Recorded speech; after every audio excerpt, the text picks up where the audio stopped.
Yeah, I And can they see that found that being real in effective. that group, the high-fived children achieved more, persevered more, were more creative. When you didn't specify or label them at all, yeah, they just felt seen and loved for exactly whatever it was that they were doing, and they would do more of it. Welcome to the Relational Parenting Podcast. I'm Jennifer Hayes, a parent coach and 20-year childcare veteran. Each week, I sit down with my own father, Rick Hayes, and discuss the complicated issues that parents face today, as well as some of the oldest questions in the book. From the latest research and the framework of my relational parenting method, we offer thought-provoking solutions to your deepest parenting struggles. Added bonuses include intergenerational wounding discussions and guest childcare experts. We will also start taking your parenting questions in episode 5, so be sure to comment with your biggest questions or email me directly at jenny@jennyb.co. Let's get started. All right, you ready? I hit record, so we're on. We're officially on. Welcome aboard, everybody. Oh, you going to do the intro this week? No. I could do that sometime. Not this week, but yeah. I like it. I think welcome aboard was great. I think that's it. Awesome. Yeah. Hi. You're on the Relational Parenting Podcast, guys. In case you didn't know that. Episode 28. We are over halfway through a year. Chugging along. It's crazy. And we're booked out for the rest of the year. When you just sit down and start doing things, it's amazing how soon it becomes a habit. Every business coach is just like, just start. Do it messy, do it dumb, do it terrible, like be off. When I tell people like, yeah, I have a podcast, they're like, oh my God, I want to go listen to it. I'm like, okay, but like start on episode like 10 or 11, please. I've seen that like, in other please don't listen to episode 1. Do 15 and then start releasing them was the one I heard. Yeah. Yeah. Get your mic squared away and, or just like,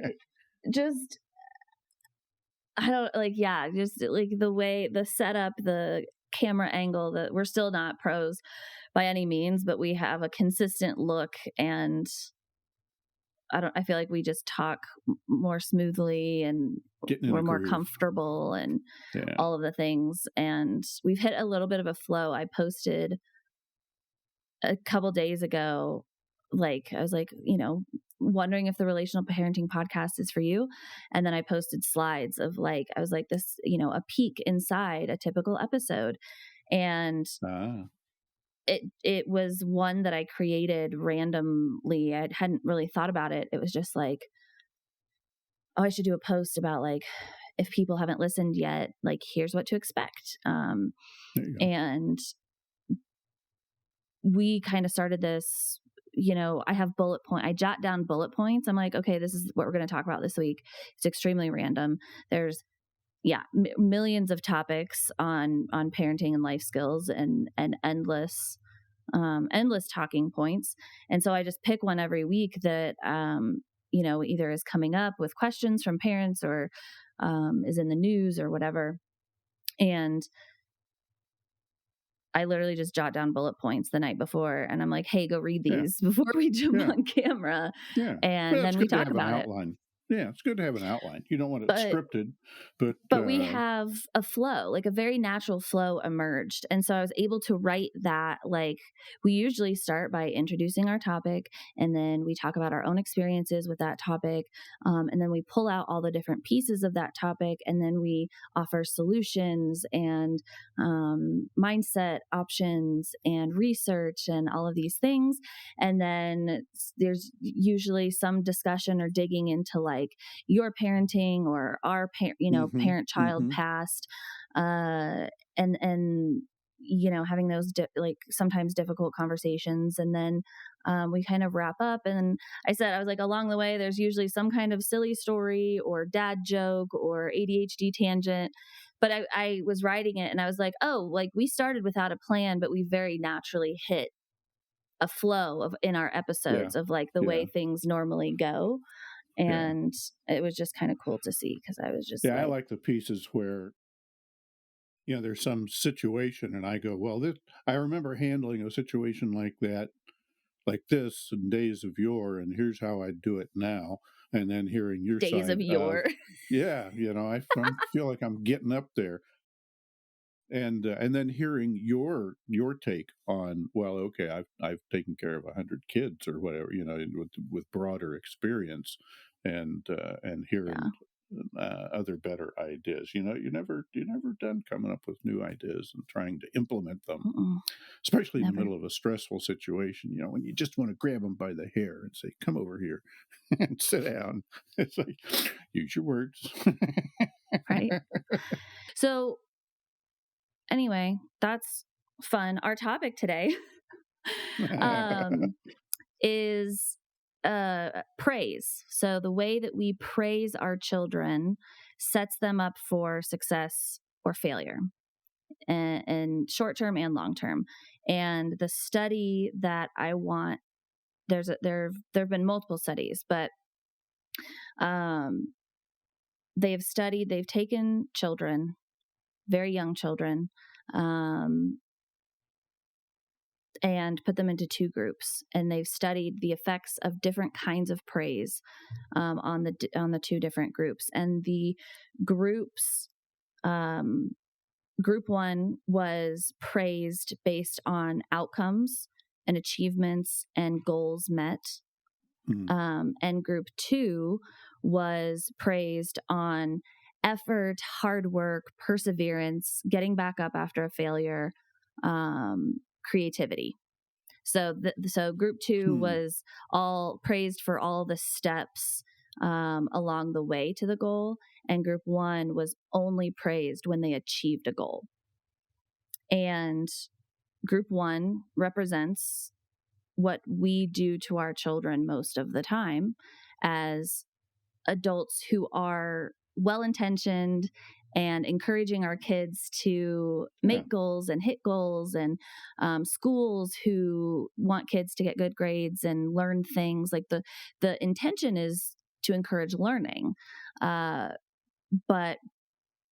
we'll talk about the effects later. So group one, praise based on outcomes and goals and achievements, models how most of the world praises people, and specifically children.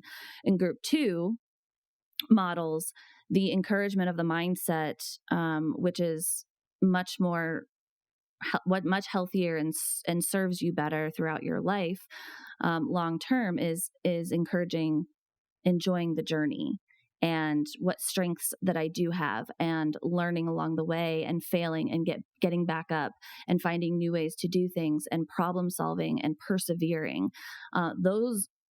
That group models a different mindset and a different approach to life, where you're happy no matter what's going on.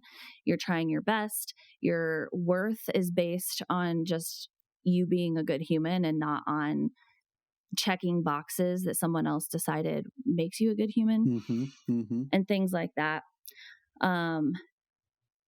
So those two groups were obviously studied side by side, and what they found from that study, and from multiple studies that mirror it, is that the group one that was praised solely for outcomes actually started having a lower performance, achieving fewer outcomes, and having much lower motivation, because there was no praise along the way. They weren't praised for like their intrinsic value and their contribution to the project or to the topic. They were only praised if they achieved the thing.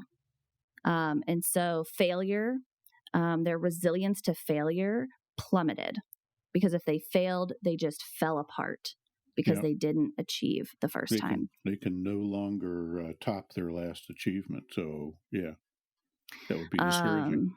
No more praise. Well, and they also weren't praised for the steps that it takes to achieve the goal along the way. So if they failed, they didn't have anything to fall back on. Like, I worked really hard, and that's a good skill to have, so I'm going to try again. Or I came up with a new way of trying something, and that's creativity. Even though it didn't work that first time, I have the ability and creativity in me to think of another way. It was just you failed and didn't achieve the thing. Mm-hmm. Mm-hmm. And it just Doesn't leaves matter the how close you child came to it. empty Yeah. and with nothing to fall back on. Yeah. And the group that was praised for the steps that it takes and along the way, and the character traits and the perseverance and the creativity and all of those things, they would get up and try again. They would get up Mm-hmm. and try again. And their performance, Mm-hmm. they outperformed the achievers every Yeah. single time. Yeah. I can do a little better. And so I wanted to present that. And then there's another study where they studied the effect of nonverbal praise against any kind of verbal praise. And Hmm. they found that there was a group of kids who were praised for both achievement and perseverance and skills along the way Mm-hmm. and Mm-hmm. all of that, praised out loud verbally. And there was a group that was only given high fives. Not hugs, not just high This fives. particular study, it was high fives was the point of the study, Okay. but it was a physical connection and just a high five celebration. Okay. Like, or Yeah, that could and like become a maybe they thing. said Yeah. yeah or whatever, but it was just a high five and no verbal praise. Yeah. I And can they see that found that being real effective. in that group, the high fived children achieved more, persevered more, were more creative. When you So didn't more. specify or label them at all, Yeah. they just felt seen and loved for exactly whatever it was that they were doing, and they would do more of it. There's a little more flexibility too, because just like we have our own pictures in our heads, if you catch your kid being good, I remember a phrase from a book of long ago. Excuse me. If you just catch them being good and give them a high five, then they're Mm-hmm. allowed to take that the way they want it. It's not you're Yeah, not saying I'm glad you did this way. It's like that was good, attaboy. I can see that being a lot more effective rather than analyzing it too much or imposing a parental yeah. view on it. And the other piece of that with the high fives is that there's also a physical connecting. So Hmm. when you are physically connecting either with a teammate or with an adult that loves you or with your peers, there's a heightened sense of celebration and connection and teamwork and Yeah. validity. And it also bonds people. Like you see teams, they, one of the studies with high fives was actually done on NBA players. And, No way. This is grown-ups, mhm, not just little kids. Hmm. yeah. And so you see like in volleyball, we would walk through, like we would form two lines of our team Mm-hmm. before a game, and we'd walk through and high five each other and then smack each other on the butt before we Okay. played, and we'd be like, let's Yeah. go, let's go, let's go, and like we'd Yeah. connect physically Yeah. before heading out onto the court. And it amps you up and it gets your Yeah. blood flowing and gets your body, and you're touching your teammates. And nowadays I don't know that they allow kids sports to touch each other on the butt, because Golly, there's a boys whole and girls split sports, thing. and yeah, that you But just get all complicated in a lawyer's office. back then, They, that was the point, is that connecting yeah, physically either with your child or with a teammate or with a peer, and celebrating, sharing and celebration that way, yeah. is that much more effective than verbal and labeling. It strikes me as a little ritual or ceremony or something, just like you have Yeah, a big medal presentation thing at the end of the Olympics, but on a more continuous, a more granular scale. It's like, hey, there's an achievement, there's something to be looked forward to at yeah, every game. Even the next yeah, game, if you didn't do your best this game or this chance to compete or whatever it is, there's always tomorrow, and you can do the same thing tomorrow. It's just that. I can't. The word "attaboy" just keeps coming back to my head. You get some encouragement and reward every time. Well, and after I just thought of this after the games, like I'm using volleyball as my example because that was my Mm-hmm. favorite thing. Mm-hmm. We would walk after the game, no matter who won, no matter what the outcome of the game was, you'd walk by the other team and you'd high five and say, good game, good game, good game, good Yeah. game. Yeah. And I'm Yeah. just now realizing I used Sportsmanship. to, and it was like being a good sport. Sportsmanship exercise. And Yeah. just because you're competing doesn't mean you're enemies. And Yeah. back then, in the way things were divvied up, you know, we were from different tribes, we were from different schools. And so it didn't Yeah. really register with Yeah. me why Very we would much. do that. I was like, this is stupid. But I see now, looking back on it and knowing what I know now, is that we were saying good game because we all showed up. We all played really hard. We all gave our best effort. We all played as a team with our teammates. Yeah. And those are all intrinsic values, not outcome values. Yeah. And so when you're forced to congratulate someone that you competed with, even though we were teenagers and I didn't understand it at the time, I understand it now. I'm actually getting chills talking about it. The importance of physically connecting with an enemy and congratulating them, even if they beat you or if you beat Mm-hmm. them, Mm-hmm. like that's that's powerful, like It's core. It community. is. It And is. It's distinguishing, teaching you to distinguish between an enemy.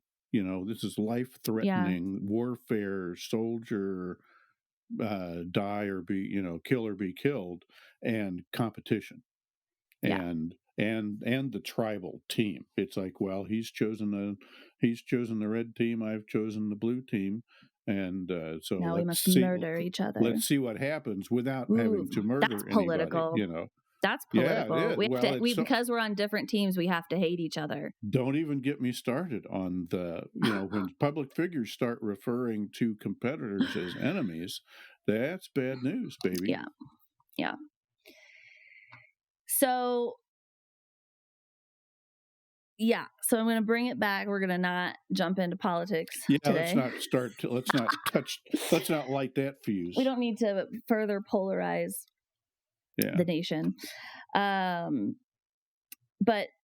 I wanted to bring this up. I wanted to introduce this study. And then we're going to jump into a little bit more detailed examples and ways to mitigate the way that you praise children, etc. But the goal, the mission statement of this episode Ooh. is kind of, it's, you know, I don't know if you guys all had posters up in your high schools, like these like motivational posters with like random photos of beautiful things on Mm-hmm. them, and then it would say, Mm-hmm. "You miss 100% of the shots you don't take," That's right. But there was always one that said, "And life is about the journey, not the destination." Mm-hmm. But Mm-hmm. Find good people. we tell adults to enjoy the journey, be happy now, be happy where you are now. Don't miss out on experiencing your life because you're so focused on this future goal or this future like vision of when things will someday be perfect or better or happier or more relaxed or less chaotic or whatever you think the future achievement is where you'll finally be happy. Yeah. It's not true. And that never Yeah. happens. You need to enjoy the life that you're building right now. But for 18 years while you're growing up, we're going to tell you that all that matters is checking this box and getting an A and checking this box and going to college and making sure you get the A on the paper and the A on the test and take this assessment that tells you how smart you are. And What like happens after 12 years, you know, get into indoctrinate whatever. children into achievement junkies, and then they become adults and are sent out into the world to navigate things, and they crash and fucking burn. Yeah. And they hate their lives and they wonder why they feel like this. And be nice to arm our children to handle that, to be resilient against or within that, and take a day, good to teach the kids day at a time, because life changes on a dime. Anybody that's been around a while will tell you, they are Mhm. not standing where they expected most people are not standing exactly where they expected to be 5 years ago. Stuff I don't know happens, car wrecks, anybody who makes a you know. 5-year plan and ends up I'm sure exactly there's where that plan. somebody that pulls it off, and they're probably really annoying. Right? Yeah, Right? Wouldn't that everyone make you hates that smile? person. I'm exactly where I thought I was gonna be 52 years ago, Well, you "Oh, sound yeah, like get a out of really here." boring person to be around. Well, Really or tedious, what did you have to do to your right? environment to make that Or to happen? yourself, do you even Yeah, know who you are if you that would be became hard. so ingrained in a specific plan that you didn't grow or change in the 5 years since you Yeah, made it? yeah, I'm not the same person I was 5 years ago. I'm not the same person I was exactly. a month ago. Or have the same goals, a lot of times. Like, So yeah. So you gotta go with the flow a little bit, because the flow will carry you away. Otherwise, you gotta be prepared for the change. So it's good to teach kids that, I think. It's good to have goals. You gotta have goals or nothing ever yeah. happens. Yeah. But you gotta be able to make new goals when those aren't when it becomes apparent those are not gonna work out. Or you change your mind. I always Yeah, because all along the way, you never know when you're gonna, run into a new idea or a new way of Yeah. thinking about something Yeah. that you're gonna be like, "Oh, I'm going to tweak the plan." It's not that Yeah. you make a plan for 5 years from now and you end up on a completely different path. Some people do. Yeah. I've done that. That's definitely been the definition of my life. But Yeah. I've always been redirected toward the thing that my heart actually wants and that Mhm. actually fulfills me versus the thing that I'm trying to rationalize myself into doing. Mhm. Yeah, I think is making what you were plans saying. on. So there's a saying called making plans on shifting sands. Mm. So you may but my favorite way of thinking about having a plan is that I am going. This is where I want to be in 5 years, or this is how much money I want to be making, or this is, I want to be married, or I want to have kids by this age, or I want to, whatever your Whatever it is. grand Yeah. plan is, make it non-specific. Make it, Hmm. I mean, I want to have kids by the time I'm this Hmm. age.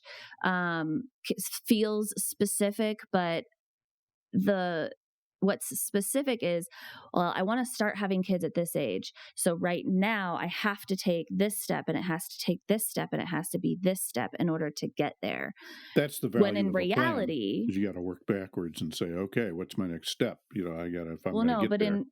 no, but in reality, there's no one path that gets you to that goal. That's You true might too. take 4 different winding paths and still end up at that goal. Yeah. But you have to allow life to take you on the journey and teach you the things that you need to know in order to be the person who is ready for that goal to come into their lives. Yeah. And if we start teaching our children and praising our children only for outcomes or only for checking what we consider to be the right boxes, what society Mhm. tells you is the right box to Mhm. success, the Somebody right else's path, idea. then Yep. your view becomes tunnel visioned, and you suppress all of your own innate urges and heart songs and things that you are naturally drawn to and attracted to and good at, because you're so focused on this one path to success, this Yeah. one path to achieve a goal, that you miss out on the fucking trees and roses and hills and journey and people that you're going to meet along the way and where you're supposed to go before you get to that Yeah. point. And a It lot of becomes people, inauthentic. It's not you. It's you're running down somebody else's yeah. life. Yeah, somebody else's expectation. When a lot of people, a lot of high achieving people who are hyper focused like that, they achieve that goal. So think of people who hit celebrity at a very young age. What do all those teenagers do when they make that much money and You they very often they self-destruct. achieve being successful way too early in life? Yeah, They self fucking destruct yeah. And a because lot of times, I mean, they're cute. They're they not did even not take a journey of growth and learning to get them to a place where they could handle that yeah, level of success yeah, and resources and money. yeah, So they were just they had parents, or they themselves were just happened to be extremely driven and told them, you have to do these things and achieve this much success and then yeah, you'll be good for the rest of your life, and they achieve it, and they're like, they burn it to the ground because they yeah, don't want to be doing what they're doing. yeah. Too much pressure. Too much pressure too soon. What is it? Our brains aren't really fully formed 28. physically, biologically till mid-20s. I've said for years, you can be athletes have the same problem. Yeah. Hollywood professional sports, any place handing a 20-year-old $1 million is just a bad idea. Yeah. It needs to be put in escrow till they're about 35 Right. or 30, right? And it's like, okay, now you can take this out, and but handing child stars and their parents, now their parents are messing with them, Yeah. and yeah, a lot of money, a lot of responsibility at too young an age is a bad thing. Businesses and the military, I think, are very big on screening for that. It's like you can see Mhm. managers who have been brought along too quickly. Power They hungry. miss beats. They yeah whatever however it Mhm. manifests, they are not balanced. They are not and they end up tearing things up pretty good, or tearing up people along the way. And so yeah, there's a flow to life. You gotta take it step by step, and developing a kid or ourselves so that we are okay. Here's where I am, and I'm okay with that, and how I got here. You have to accept, and like your yoga example, you learn it yourself, and then so you can teach it to somebody else, and it's like, okay, here's where I am, and try to get real about that, and then you take it day by day. David Goggins. I've been doing some Mm. reading, and there's a lot of and it's tied up with mindfulness. All these Mhm. current topics are all meshed together, but these minute by minute decisions we make, you got to be mindful, or some version of that, to stay in the moment and make good decisions, based on your principles, based on not hopefully your principles you've internalized, not something you read out of a book that's you decided was a good goal, or somebody told you was a good goal when you were 5 or 10 or 15. And find your own way, learn to find your own way, and learn from others. But it's baby steps. It's all baby steps, because for Well, and tomorrow is not promised. in order to do that, we have to start encouraging that in children when they're young, when they're born. Yeah, Like, find your own way after 18 years of indoctrination into an achievement society is like, that's why my generation, like the millennials, we were all in therapy for a decade in our 20s because we were like, what the fuck was that? Like, yeah. my childhood The ones that could afford it. Yeah, was one world, and then I was thrown into the actual world, and nothing works like that. Nothing yeah. works the way that I was raised. Yeah. And yeah, so I also want to say that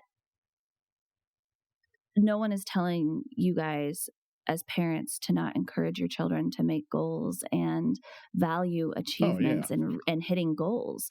It's Yeah. about we're about not focusing, especially with young children starting at young ages, not focusing on achievement as the goal in life. The goal in It's a life is to dance. live a fulfilled, happy life. And the way that you Yeah. live a fulfilled, happy life is understanding that hard shit's going to happen and knowing how to navigate it when it does. Yeah. learn, know how to deal, know how to persevere. And it's a and balancing act, long encouraging. term, short term goals, you know. Yeah. So some of the ways that I literally caught myself doing this the other day. I'm part-time taking care of a newborn right now, and um even talking to the newborn, she's 8 weeks, 9 weeks old now, and Ooh. I had her like laying down on the couch, and I was kind of over her, and like we were talking, she was cooing and Mm-hmm. trying to copy Aw. my facial expressions and Yeah. um Teach her to stick her tongue out. all the things. And she I every time she would like move her face to match mine or whatever, I'd be like, "Oh, good job," like whatever, and I'm like, "No, don't say good job." And That's right. so That was my favorite. I would say things, I'd correct myself, and I'd say things like, "I see you trying so hard. Look at that. You copied my face."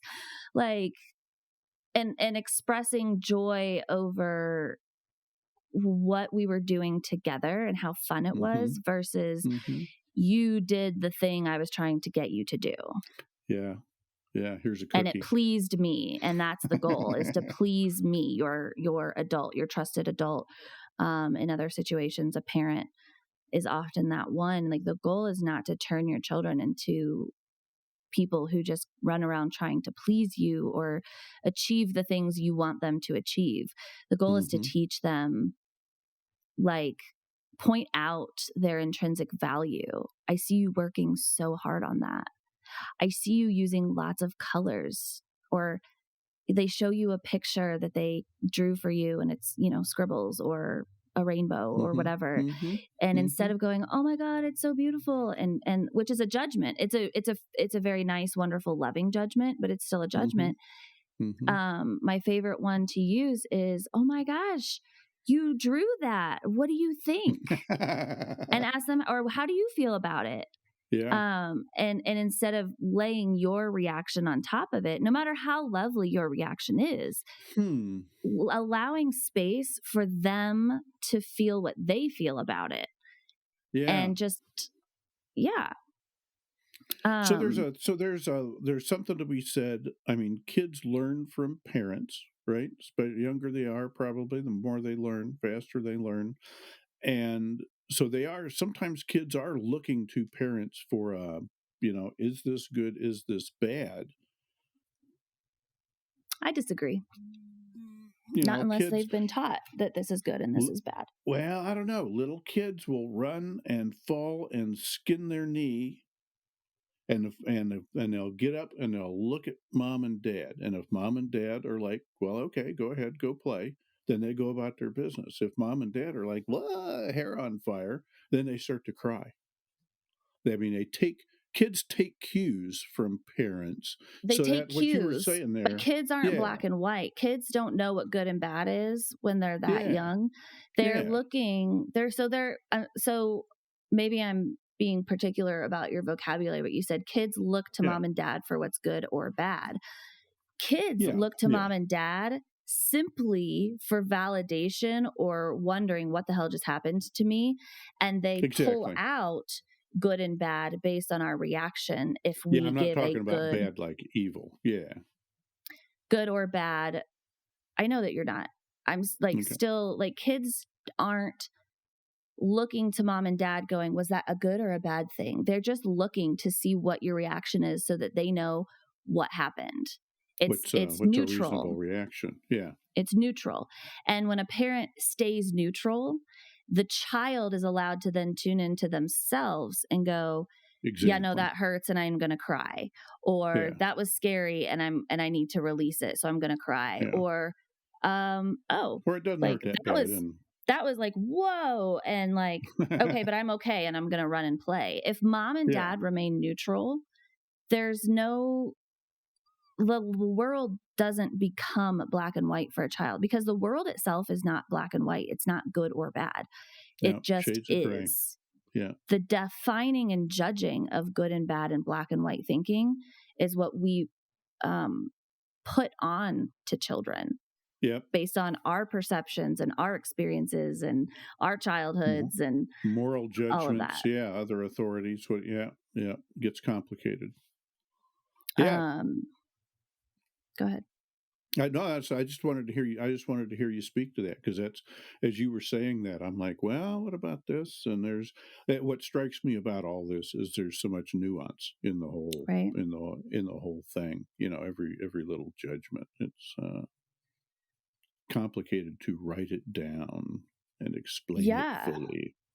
Well, and it's crazy because it's crazy how often it applies. Like if you start applying this neutrality to your life at home, you're going to start seeing just how often you are constantly judging and labeling everything in your environment, Yeah, and how much you are actually determining your mood and your outlook and how you feel about every little thing constantly.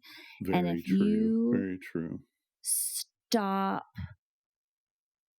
doing that, whenever you're able to catch yourself and you begin to aim yourself at having a more neutral outlook, and like, oh, my child fell down.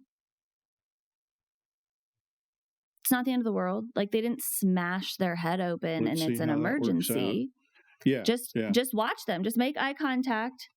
One of my favorite things to do uh, See is how they is feel. I reflect the surprise, because no matter what, when they fall down, they're shocked, they're jolted, they're Yeah, surprised.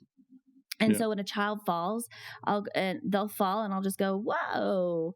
And it kind of just sounds like curious, like, "Oh, what just happened?" That's right. It's How do not you like feel? scary. It's not a distraction. Like, "Oh, you're fine. Get up, get up, get up. It's fine." It's just Yeah, they'll fall and I'll just go, "Whoa." Just kind of like a high pitched, like, "That yeah, was weird. Like, what just happened?" And then they get yeah, to stand up and have their reaction. And sometimes yeah, they have a bloody knee and they start crying and reach for me. And I'm like, "Oh yeah, no, you got hurt. Oh, that yeah, stinks. That's so hard. Ouch." And I'll validate and comfort them. yeah. But a lot of times I'll go, "Whoa," and they'll stand up and like giggle and then go back to whatever they were doing. That's right. That's right. They enjoy. It's like a roller coaster or something. Sometimes you enjoy being scared or shocked or yeah, And it normalizes it. It's just like, "Oh, that happened." and it And lets then they them find learn, their own "Oh, that level. happens Yeah, sometimes." And then yeah, sometimes that happens and you get hurt, and it hurts, and it's okay to cry and yeah, let that out, or yeah, seek comfort or yeah. whatever. Take a cue from the kids, and do that for ourselves too. I mean, there's a Yes. people have self talk. When you were talking about that, um, it strikes me how much adults do that to themselves. Oh, yeah. Well, we're Right? doing it to ourselves before we ever do it to our children, Things because it was done happen, to and us. they're passing judgment. I'm wondering how much of it is just the way the human brain is wired and can get off. Maybe there's a better way to wire our brains. We have a certain amount of control over that to not pass judgment on things, good or bad, to, take things as they come neutrally, as much as possible, as opposed to reacting strongly to things. Projection is that projection? Projecting. Yeah. When we take our own stuff and project it on the outside, and attribute good, bad, awful, nice Hmm. to things in the outside world. There's a story, a Bible story about a guy. Did I use this in a couple episodes ago? About what is it? A son falls and gets hurt and breaks his leg and says, "Oh, that's a bad thing." And the fathers go, "Is it?" The father's like, "Well, it's kind of a well, wait and see. It is what it is. We'll fix that." And then later on, like Roman soldiers come to draft young men of the town to go off in the army. And the guy Mm-hmm. goes, "Well, okay." All of a sudden, I'm kind of glad my leg was broken when they Mm-hmm. went through town. And it's like, is that a bad thing or not? I don't know. So with whole Mhm. value judgments. I don't know, withhold judgment on things, or at least be Period. open minded on it. Yeah. I mean, Being you late, have to function. sometimes, like, you're late because if you had gone on time, you would have been part of a car wreck on the Yeah, get interstate, run over by a or bus or something. Yeah. yeah. So Um, withhold judgment. Be slow. yeah, so I wanna hear, let's see. I had a question for you, and of course Uh it oh. flew away. Um, when you were parenting, Hmm. what was your philosophy on praise with us? Before you ever read a book or had anyone else's influence, like, what going into parenting, um, just naturally what came out of you as far as praising your children, when you would do it, why you would do it, what you valued praising, what you thought needed Hmm. praising, Hmm. um, what what did your praise framework look like when you became a parent? Boy, I think I use the phrase "good job" a lot, Yeah, that's a common but one. Yeah. kind of like a high five. If if you and your brothers were pleased with yourself, I was pleased. I tried to encourage that. You didn't. I It's hard to remember back that far. When you were little, before we'd thought about it too much, about, oh, we better get organized about this. Um, I remember when you guys were older, in middle school, started doing sports is probably what brought it on. Was I realized that the achievement thing, I did not press you guys to get records. I remember watching other dads in the stands. There's always one dad that's yelling at his kid, at a basketball game from the Yeah. stands, go left, go right, dribble fast, or whatever. That it's like, oh, it must just be miserable going home with him. Yeah. I think my older brother was one of those. I think my dad tore up one of my brothers pretty good, probably both of my older brothers, um, over sports. I remember going. I just remember looking at that, going, I'm not going to do that. And I remember switching to a talking with you guys after practice and encouraging you. It's like, well, in doing that, it's not about setting records. It's about I guess I've always been about growth. It's about being a little better. Push yourself to be a little better than you were last time. What was your time in that race last time? What's your time this time when you're practicing? What was your time? You just measure yourself against yourself, not against anybody else. And then if you have a wild, if you end up with a goal, if you developed your own goal of, well, I want to beat, this kid over here, and think, Mhm. well, okay, what's it take to do that? Yeah. Okay, let's go. Did you make it? Are you on? And then it would be kind of monitoring. Are you on track for that? Or, you know, I tried to make you guys self-contained. Tried to let you be self-contained.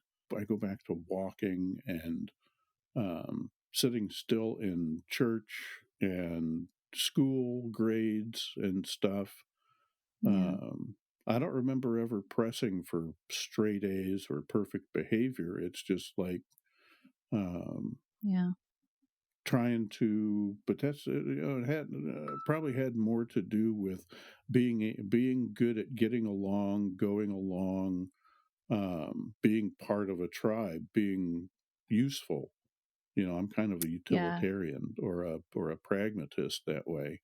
It's like, be useful. Contributing to the good of wherever you Yeah, were, figure out instead of figure out being a what your role is. Figure out yeah. what you are. It doesn't matter whether you're a thumb or a finger or a toe or a an ear, figure out what your part is, and then work at getting better at that. I have a very What do you remember? distinct Yeah, memory when I was in college and in my senior year, and I moved in with my best friend and her parents. We both yeah, moved into her childhood home for one semester to save on rent and all of that yeah. for our last semester of college, I think. And Hmm. when I moved in with them, your words to me were, um, make sure you leave their house better than you walked into it, or something Yeah, to that that's like effect. that's kind of a Boy Scout thing. And that Pick up your crap, and yeah. stuck with me, obviously, till now, of Hmm. like, no matter where you are, no matter where, and you might have been saying it for 20 years before you said it in that phrasing, in that situation where it clicked for me. You Hmm. were probably teaching us that our whole childhoods, but it clicked for me in that moment. Um, and I was like, oh, I'm part of a family. And I think it's easier to see when you're walking into a home where you don't necessarily belong. A new team, Someone a has new opened tribe. their home to you. They're helping you save a bunch of money on paying rent, et cetera, um, and they're opening their home to you and they're being gracious and they're bringing you in. And in my head, I'm like, okay, I'm going to like they made it was so cute. They made us participate. Like they gave us chores. They were like, "It's your turn to clean the bathroom. Absolutely, It's your turn to empty the dishwasher." absolutely. And they You're were a part of the family. family. Yeah, and they were a family who expected you to be at the dinner table at 5:30 every night, Hmm. and everyone sat down, and no one left the table until the meal was over, and Yeah, you asked to be excused, and that was family time, nice. and everyone, and it was A little 4 or 5 ceremony, a little months of my ritual. life, but it was extremely educational, and I Yeah. remember going in and feeling so much like I belonged, Hmm. because it was a voluntary invitation for them to let me come into their home, and it was a Hmm. voluntary choice for me to contribute Making a in deal. that way, versus like the Yeah. home you grow up in, everything is just like, we all get a little too comfortable and entitled and late, Taken for complacent, and granted, and oh, yeah, my mom's making me wash the dishes, like, or whatever, like we all get yeah, irritated a little easier. But when you're with people that you're not as familiar with, yeah. you almost like step up a little bit more, and you're on your best behavior and all the things. But Hmm. that stuck with me, that phrase that you said, it was so quick and so simple, but it was like, make sure you leave their house better than you walked into it. And I, like, Hmm. every day, that's what I thought of. And um I was a better human being, I think, in those 6 months than I had been my entire life up to that point. It keeps you on your game. That And theme comes up all the time. Making the world a better place is what yeah. defines people for me. Is it, what if every all the I used to have little rules for you guys. What if, Weedy and Whiffam, think of things in Ian terms of, with what if him. everybody did it? Should I do this? Oh, What if everybody oh did it? my god. Right? See, you still roll your I eyes at forgot that. about that. That's See, dad that's jokes. that's dad's, Dadisms. training, Oh my god. and what's in Weedy it and for with him. me.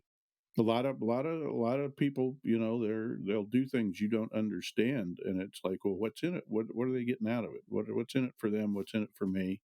Kind Yeah. of thinking is useful in those situations. But yeah, if you're all in it for you, then you are not worried about making the world a better place, and so you become potentially, disadvantageous to your tribe to have around, and that's not a good situation to be in. You Yeah. want to have a tribe around you. I Well, was and the so other, glad you got that opportunity to experience another family, because yours was a yeah, little, chaotic. yeah. The other thing that came to mind when you were talking about your focus when it came to praise when we were kids, Matthew McConaughey is rather famous for an Oscars speech or some award ceremony speech where he talks about he doesn't have an idol. He doesn't have a goal that he's Be uh, careful with your role chasing. models. He Yeah. doesn't have an idol. He says, my only competition is the man I was yesterday. Yep. Yep. And That's that's it. exactly Am right. I better than I was yesterday? And every single day, that's all he thinks about. Am I better than I was yesterday? Am I better than? And so Yeah. what you said was like competing with ourselves. Yeah. And that can get toxic too, right? Like I want to encourage people to like Yeah. You can take a overdo day to anything. rest, and you can be Yeah. imperfect, and you can be needy, and you can Yeah. ask for help and all of those things, but also like are you being a better version of yourself every single day? And that's the only Mm-hmm. person you're in competition with, Yeah. is you. Yeah. I think that's So the day to day. I think that's the day to day perspective. There are also times where you need to be competitive. Hey, I want that job, and there's three of us up for it. yeah, It's warfare. It's him or me. There are situations where you need to be able to, like in karate, where you need to throw the switch, and it's like, no, this one's going to be me.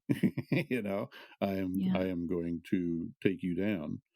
Um, but too much of anything is bad for you. You can't be yeah, like that all the time.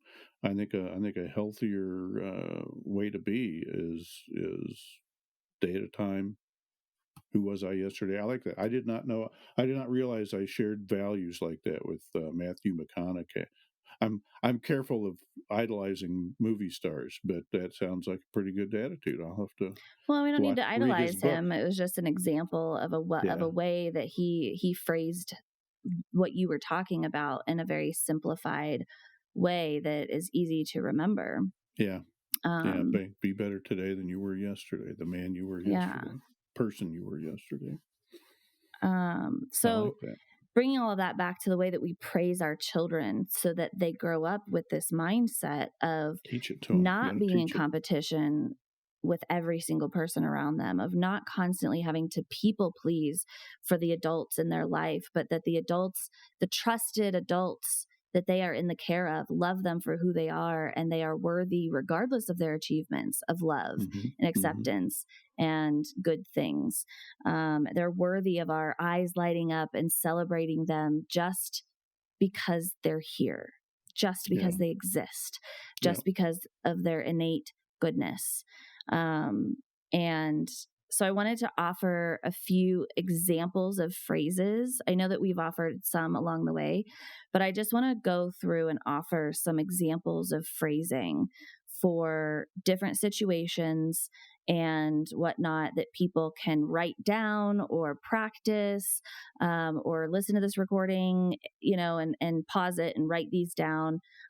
Keep them on a post-it on the mirror for you getting ready in the morning. Say them to yourselves. Say them to yourselves. It will make it so much easier for you to say it to your children, and the people in your life. And like I even work on this with my friends, like with my girlfriends. Instead of being like, I'm so proud of you, I say, I'm so happy for you. Because me being proud of you, it is irrelevant.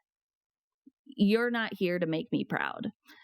Like, I'm happy for you is a voluntary, you know, gift of joy and excitement at your joy and excitement. You're happy about it. I'm right, happy for you. I'm not right. proud of you for achieving this random thing. I see how hard you worked at it, and I'm so happy for you that you got what you wanted. Yep, Right.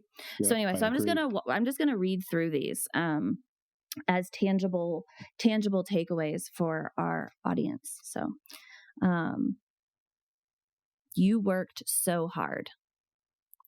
Wow. How do you feel about it? I see you trying your best every time, and you're going to get there.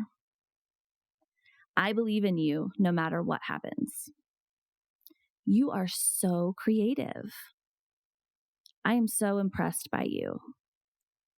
You are so good to your team. I know it's hard when you don't make it. Everyone struggles sometimes.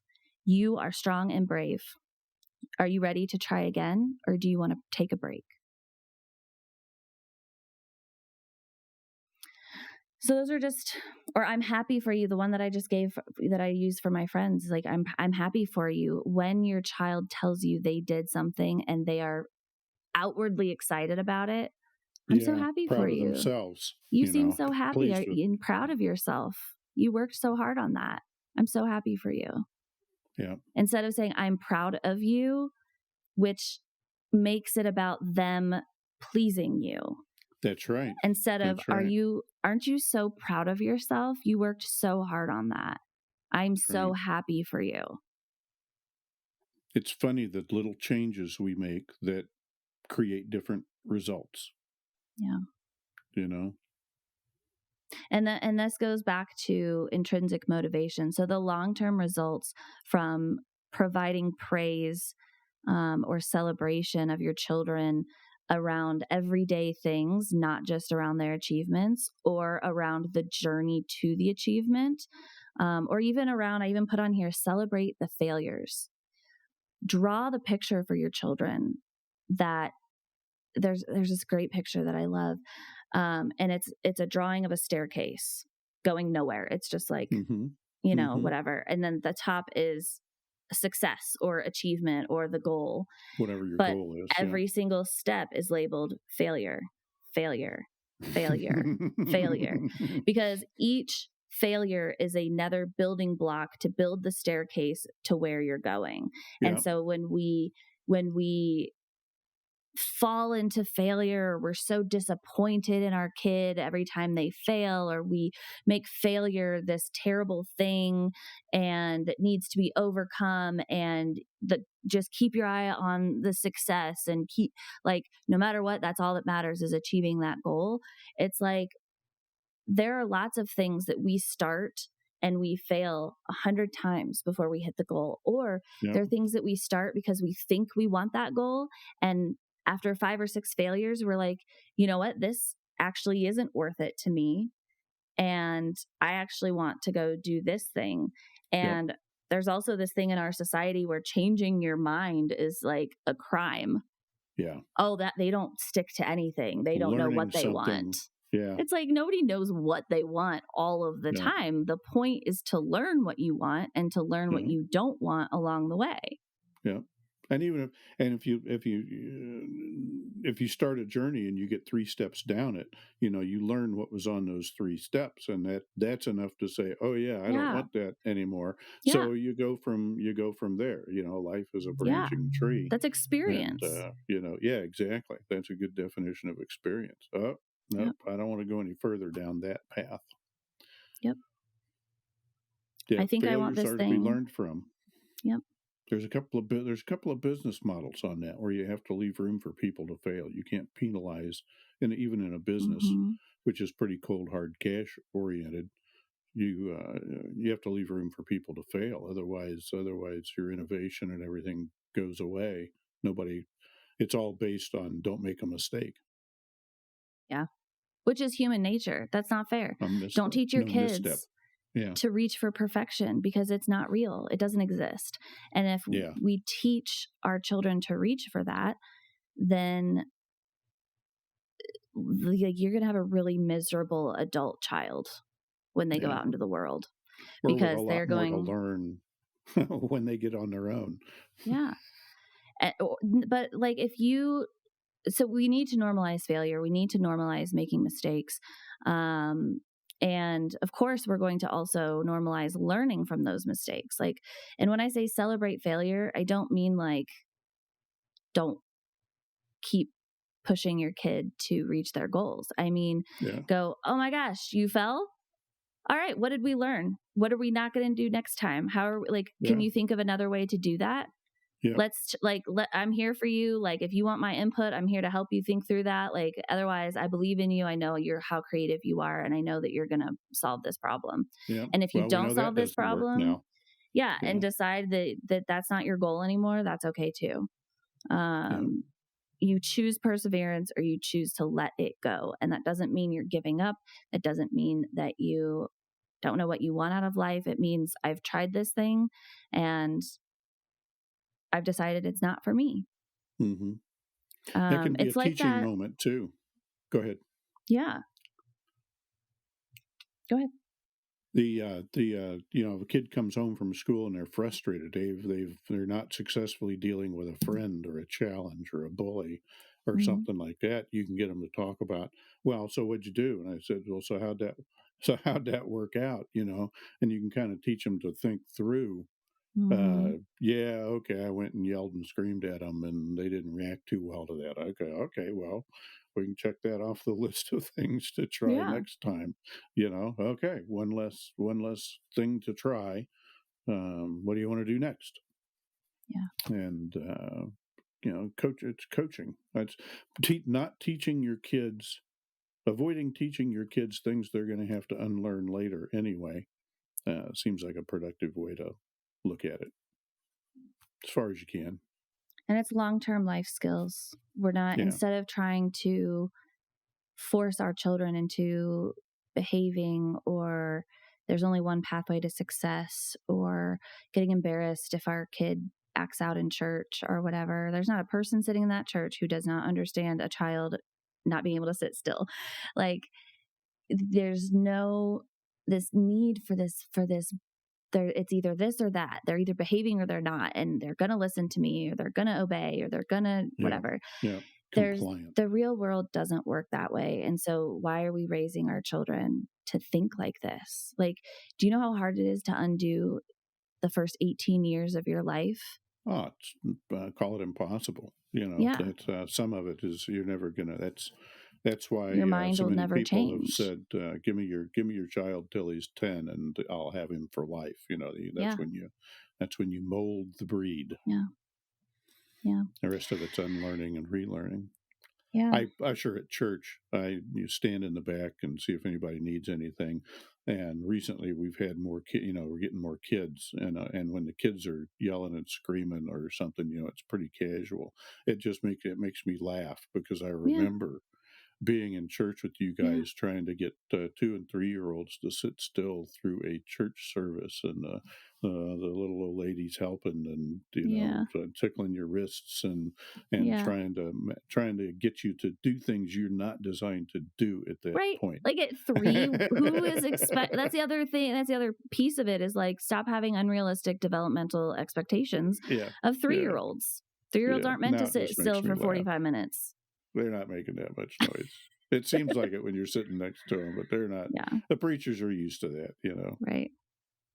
I remember giggling. Even when I was like 12 and 13, I'd hear a baby cry, or I'd hear a kid Hmm. like scream after Hmm. being kept quiet for so long. And then they'd finally just be like Yeah. high pitched, like ringing, and the sermon would just Had keep enough. going. Had enough. Yeah. I don't know. Somehow that's a joyful moment for me now. I don't know what's going on in my head. Right. Because you can look back. One, you've been through it, so you know what it feels like. But two, you can also look at that and go, it's almost like you have empathy for your younger self, feeling like you Hmm. needed to, feeling like you needed to cut that off, or that somehow people were looking at you, looking down on you because your child was screaming, when really most Yeah. of them were probably Yeah. doing what you're doing now, which is kind of giggling to themselves and being like, Yeah. I feel for you. Yeah. Like, Yeah. that's hard. Yeah. That's tough. Put Yeah. them in a nursery. Let Right. them play. Let Send them them to run. Sunday Let school. them That's play. why yeah. All right. Well, we are just past an hour.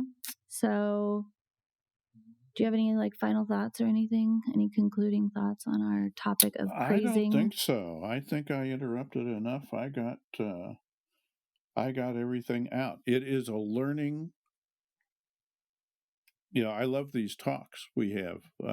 It's a learning thing. You never get perfect at it. You can get Yeah. good at it, but there's always another situation in another set of circumstances and another kid, and be kind to yourself and keep trying and take a bath and try to get some good sleep and Right. you know keep at it one day at a time. little better, Yeah. little, two steps, two forward and one back is the goal, right? Yeah. Make a little progress with yourself, and as your habits improve, your mental health improves or whatever, then so will your children, and hopefully we'll all do it together. But it never Right. ends. Yeah. So we are, if you listened to last week's episode, you heard at the very end that we are running a social media campaign, a sponsorship campaign starting September 1st via social media. And, um, and so we need your guys' help. So anyone who's listening to this, if you have not already, please go click follow and subscribe. Follow on Spotify, subscribe on YouTube, and we need as many subscribers and follows and downloads. So even if you don't have time to listen to all the episodes, if you're new here, and you haven't gotten through all the episodes yet, go click the download button, because that is what sends information to the algorithm that we are popular enough to matter and to be seen by other people who are searching for parenting content. And so, but if you do nothing else, please go to our YouTube channel and click subscribe. You can turn off the notifications, but we need your guys' help in order to achieve our goal of 10,000 downloads and subscribers in the month of September. And we're going to launch our social media campaign on September 1st. So if you can get in there in the month of August, this is August 2023. If you're listening to this and it is still August 2023, please go to our YouTube channel and click subscribe. Go onto Spotify, click follow, and then click all the download buttons on all the episodes. You will help us get our message out to everyone to get this free information, free coaching, free tactics out to parents who don't even know stuff like this exists. I literally still have not met a parent today who knew that parent coaching and parenting education was a thing. They just thought they had to find the right book or talk to their pediatrician. And so please click those buttons for us. It'll take you 10 seconds. It costs nothing, and it will make a world of difference for people who are looking for us. Thank you. We love you. And we'll be back. We have 3 weeks in a row of guests coming up starting next week. So we'll have back-to-back guests. We'll have our first dad on the show in 2 weeks from now. I'm really excited about that. I've got 2 men lined up to be on the show, which is, I'm trying to get dads. I'm trying to get more male input, I'm trying to get dads seen and heard, because I know that for a lot of men, there's a lot of there's a lack of community for men and dads. And so there's fear around admitting that, like, parenting, like, I want to be a really good parent, or I'm really focused on being a good parent and compassionate and emotionally intelligent. There's the support groups for moms are abundant, and the support groups for dads are not. And so I want dad voices heard on here as well. So that's what we're working on for you guys. Please like and subscribe and download, help us out. And happy parenting and good luck out there. Yeah. Well, did you learn anything new?